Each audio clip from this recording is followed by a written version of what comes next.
السلام علیکم۔ آج ہم پتوں کا معائنہ کرتے ہیں۔ یہ پتے کس قدر نفاست سے بنے ہوئے ہیں، ان کا بڑھنا، پھلنا، پھولنا، ان کو خوراک مہیا ہونا، سب کچھ ٹھیک وقت سے ہو رہا ہے، اور یہ اس بات کی گواہی ہے کہ اس سب نظام کو بنانے والا کوئی ہے جو پتوں کو خوراک ٹائم پہ دیتا ہے، کوئی ہے جس نے اس سب کا نظام بنایا ہے کہ کون سی چیز کس وقت کے لیے موزوں ہے۔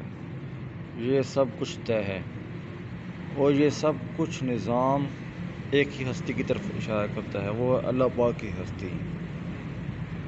ہم مسلمان ہیں، اس لیے ہم کہتے ہیں کہ اللہ پاک نے ہر چیز کو بنایا ہے، لیکن کسی غیر مسلم کو یا جو ملحد انسان ہوتا ہے اس کو کیسے پتہ چلے گا کہ یہ چیزیں اللہ پاک نے بنائی ہیں؟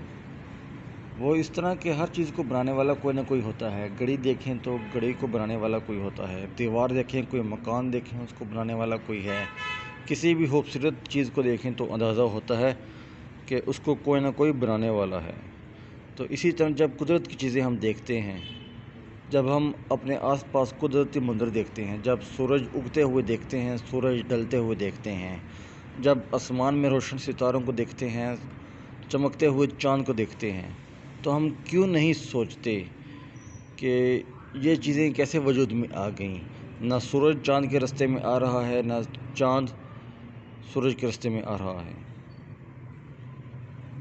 یہ سب چیزیں ایک خاص وقت کی پیروکار ہیں۔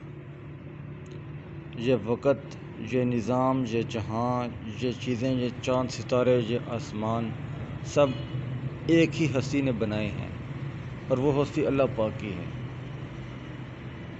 قرآن پاک میں ہے کہ اے ایمان والو،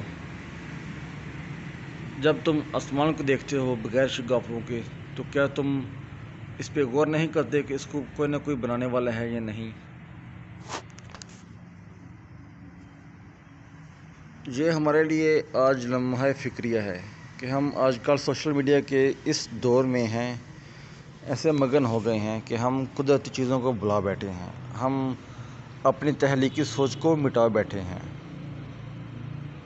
تخلیقی سوچ تب آتی ہے جب انسان سوچتا ہے، سوچتے سوچتے انسان پختہ ہو جاتا ہے، تب تخلیقی سوچ بیدار ہوتی ہے۔ اور اگر انسان ہر وقت سوشل میڈیا پہ لگا رہے، کسی نہ کسی سازش کا حصہ بنا رہے، تو انسان کیسے سوچ پائے گا، کیسے تخلیقی سوچ اپنے اندر جگا پائے گا؟ ہم سب کو کوشش کرنی چاہیے کہ ہم سب اس دنیا میں جس مقصد کے لیے آئے ہیں اس مقصد کو پورا کریں۔ وہ مقصد یہ ہے کہ اللہ تعالیٰ کی آزمائش میں پورا اترنا، جس طرح اللہ پاک نے ہمیں اپنے کلام قرآن پاک میں بتایا ہے کہ انسان کو کس لیے پیدا کیا گیا، انسان کا مقصد کیا ہے، انسان کی آخرت کیا ہے۔ یہ چیزیں تب ہی پتہ چلیں گی جب ہم قرآن پاک کو ترجمے سے پڑھیں گے،